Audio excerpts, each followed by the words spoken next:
Income tax کے حوالے سے تجاویز۔ سب سے پہلے ہم اس جگہ ریلیف دے رہے ہیں جہاں اس کی سب سے زیادہ ضرورت ہے، تنخواہ دار طبقے کے لیے ریلیف۔ وزیر اعظم پاکستان کی ہمیشہ یہ کوشش رہی ہے کہ تنخواہ دار طبقے پر ٹیکسوں کے بوجھ کو کم سے کم کیا جائے۔ اس حوالے سے تنخواہ دار لوگوں کے لیے آمدنی کے سلیبز میں انکم ٹیکس کی شرحوں میں نمایاں کمی کی تجویز ہے۔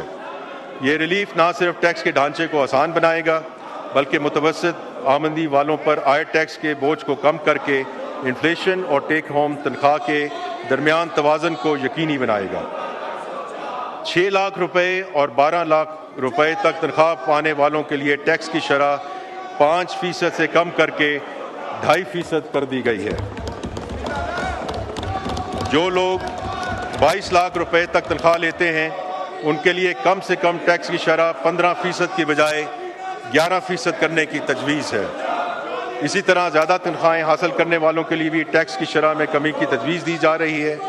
22 لاکھ روپے سے 32 لاکھ روپے تک تنخواہ لینے والوں کے لیے ٹیکس کی شرح 25% سے کم کر کے 23% کرنے کی تجویز ہے۔ یہ اقدام ٹیکسوں کو منصفانہ بنانے اور ٹیکس ادا کرنے والے تنخواہ دار افراد پر بوجھ کو کم کرنے کے لیے حکومتی عزم کا آئینہ دار ہے۔